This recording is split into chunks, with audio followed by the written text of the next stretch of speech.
민수기 22장 1절에서 14절까지의 말씀을 제가 받들어 봉독하겠습니다. 말씀을 봉독할 때 하나님께서 계시 은혜 주시기를 원합니다. 이스라엘 자손이 또 길을 떠나 모압 평지에 진을 쳤으니 요단 건너편 곧 여리고 맞은편이더라.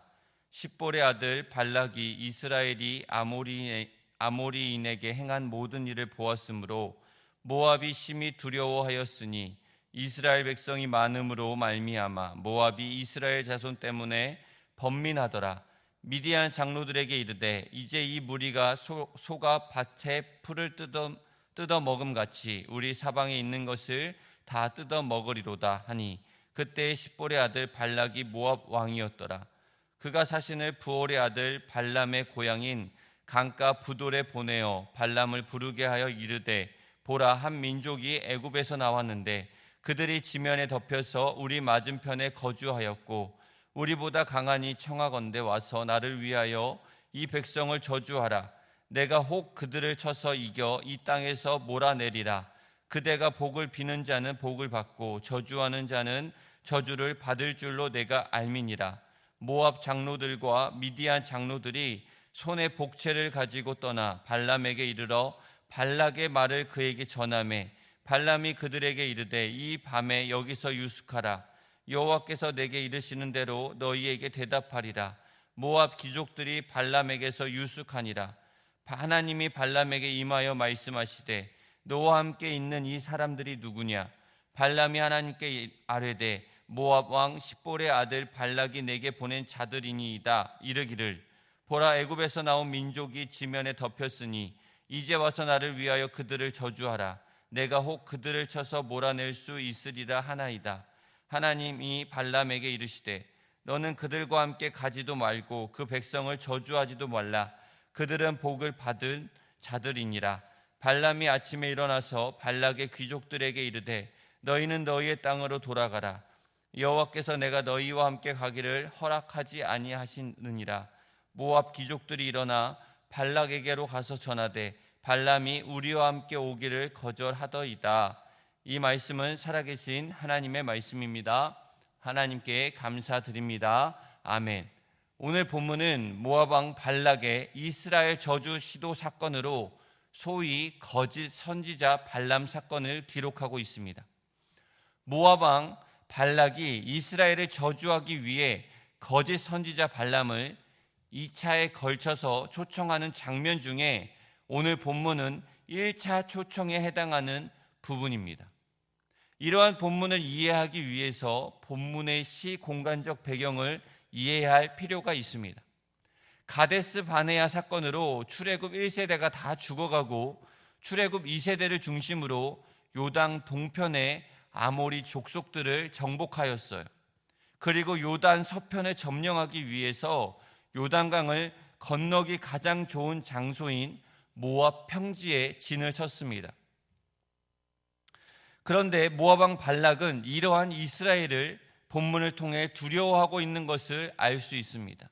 그것은 하나님께서 이스라엘에게 모압을 치지 말라고 말씀하신 것에 비추어 볼 때 하나님의 뜻을 알지 못하는 자, 즉 발락의 어리석음을 단적으로 보여주는 본문입니다.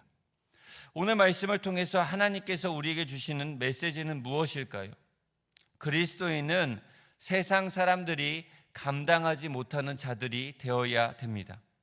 2, 3절에 보면 모압 왕 발락이 이스라엘 백성들이 아모리인들에게 행한 것을 보았기 때문에 그가 심히 두려웠다고 하였습니다. 즉 모압 왕 발락은 자신의 아버지 때에 모압을 침공했던 아모리 왕의 강력한 군대를 기억하고 있습니다. 그런데 그런 아모리 군대를 여지없이 무찌른 이스라엘 백성들이 모압 평지에 진을 친 것이죠. 그러자 자신들도 아모리 족수처럼 멸망하게 될 것이라는 두려움에 빠졌던 것입니다. 이와 같은 사실은 38년 전 출애굽 1세대가 가데스에서 가나안 족속들을 두려워했던 것과는 참으로 대조적인 일이지요.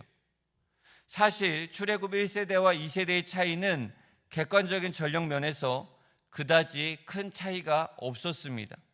인구가 더 늘어난 것도 아니고 그렇다고 획기적인 신무기가 개발된 것도 아니었어요. 그럼에도 불구하고 출애굽 1세대는 가나안 족속들을 두려워했는 데에 반하여 출애굽 2세대는 두려워하지 않았죠. 오직 그 두 세대 간의 믿음의 차이에서 그것은 비롯된 것입니다. 즉 출애굽 1세대는 하나님을 온전히 믿지 못하여 그 대적을 두려워했던 반면에 2세대는 하나님을 온전히 믿고 의지하여서 그 대적을 두려워하지 않았고 도리어 그 대적들에게 두려운 존재가 되었던 것입니다. 그렇습니다.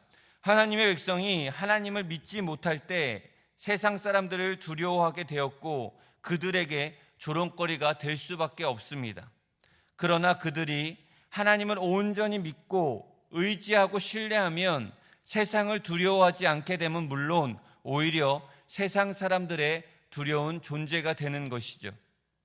골리앗에게 모욕을 당했던 사울과 이스라엘 백성들을 보십시오.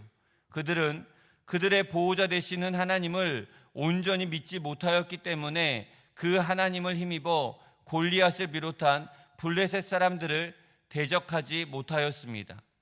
그리고 거기서 두려움에 떨며 골리앗과 모든 블레셋 사람들의 조롱거리가 될 수밖에 없었습니다.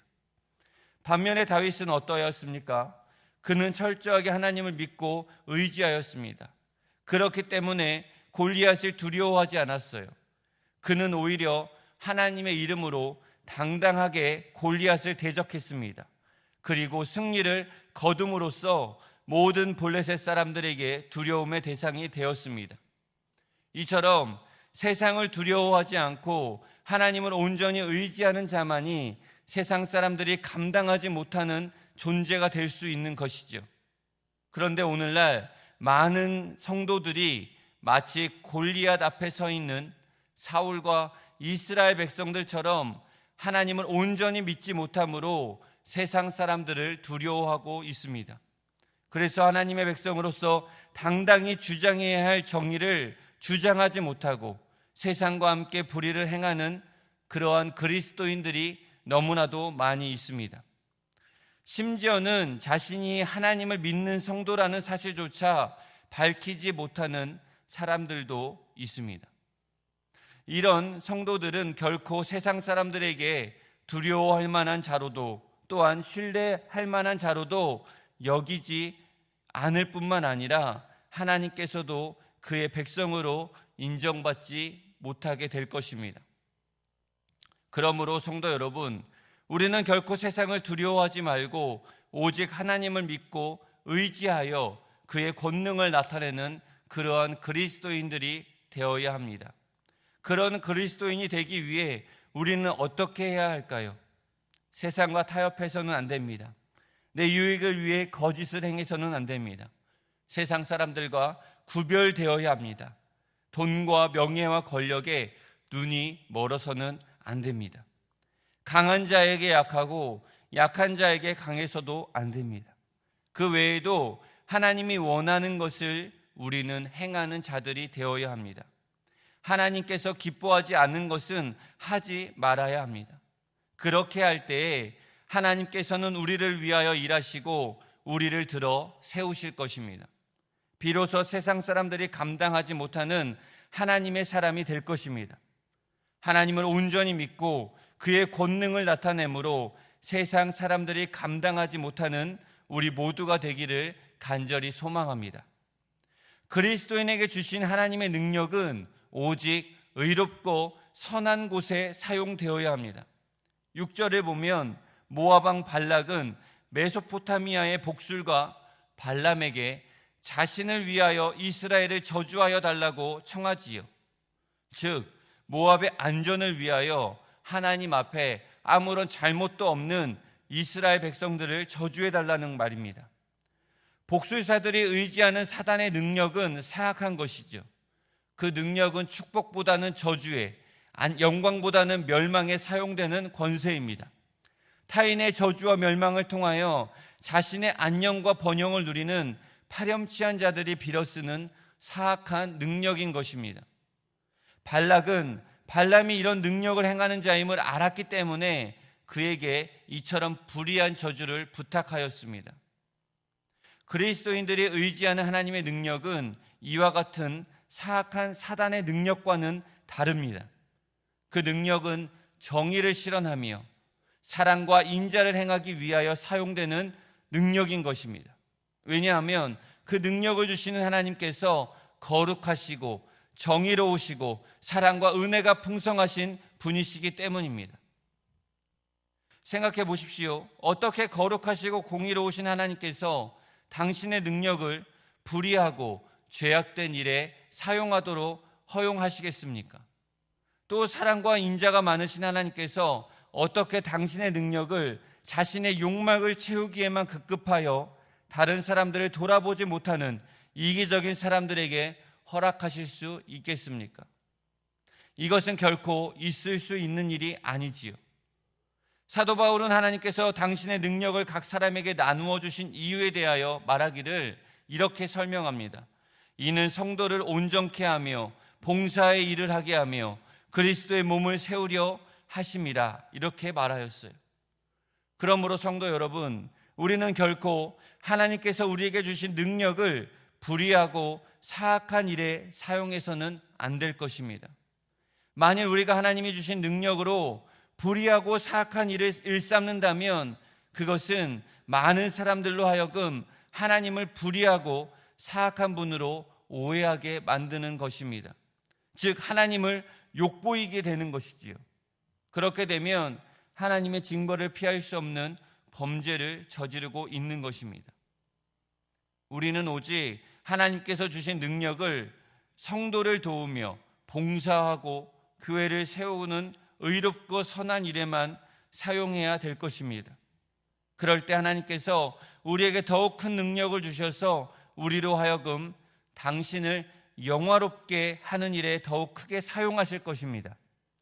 나에게 주신 달란트가 무엇인지, 그리고 내가 그것을 올바르게 사용하고 있는지, 직무유기하지 않는지, 선한 영향력이 나타나는지 우리는 점검해야 될 것입니다. 저와 여러분 모두 하나님의 선한 도구로 쓰여지기를 주님의 이름으로 축복합니다. 그리스도인은 하나님을 아는 자가 아니라 믿는 자가 되어야 합니다. 8절에 보면 발람은 발락에게 보냄을 받고 찾아온 모압과 미디안 장로들에게 여호와께서 내게 이르시는 대로 너희에게 대답하리라고 하였어요. 이 말만을 본다면 발람은 틀림없는 하나님의 선지자처럼 보일 것입니다. 그러나 그를 만나기 위해서 모압과 미디안의 장로들이 복술의 복채를 가지고 왔음을 볼 때 그는 분명히 복술사입니다. 또 하나님께서는 이와 같은 복술을 큰 죄악으로 여기신다는 점에서 그는 결코 하나님의 선지자일 수가 없는 것이죠. 여기서 그가 하나님이 내게 이르시는 대로 대답하겠다라고 한 것은 하나님의 선지자들이 하나님께로부터 말씀을 받는 것처럼 하나님과의 거룩한 영적인 교통을 통하여 하나님의 말씀을 듣겠다라는 그런 뜻이 아닙니다. 이는 단지 그가 가지고 있었던 초혼술이나 심접술을 통해서 여호와를 불러보고 그 응답 여부에 따라 대답하겠다라는 그러한 의미입니다. 그는 비록 여호와의 이름을 알고 여호와 하나님께서 이스라엘 백성들의 신 이상은 인정은 했지만 그 하나님께서 천지 만물의 주제이시며 유일신이신 하나님을 믿지 못하였던 것이죠. 이처럼 하나님의 이름을 안다고 해서 혹은 하나님에 대한 다른 어떤 지식이 있다고만 해서 그것을 하나님을 믿는다라고 볼 수 있는 것이 아닙니다. 이것은 단지 아는 것이지 믿는 것이 아니죠. 믿는 것이란 오직 하나님의 말씀을 진리로 인정하고 그 말씀을 행하는 것입니다. 만약 우리가 행함이 없이 단지 아는 것을 믿는 것이라고 한다면 귀신도 하나님을 믿는 자라고 말해야 할 것입니다. 왜냐하면 귀신들도 분명히 하나님과 예수 그리스도에 대하여 알고 있었기 때문이죠. 거라사 지방 귀신 들렸던 자를 보십시오. 귀신들에게 억압되었던 그는 유대인들 가운데 아무도 예수 그리스도를 하나님의 아들이라고 인정하지 않을 때 예수 그리스도를 지극히 높으신 하나님의 아들이라고 불렀어요. 또 빌립보의 한 귀신 들린 여종은 사도 바울에 대하여 지극히 높은 하나님의 종으로 구원의 길을 너희에게 전하는 자라고 말했습니다.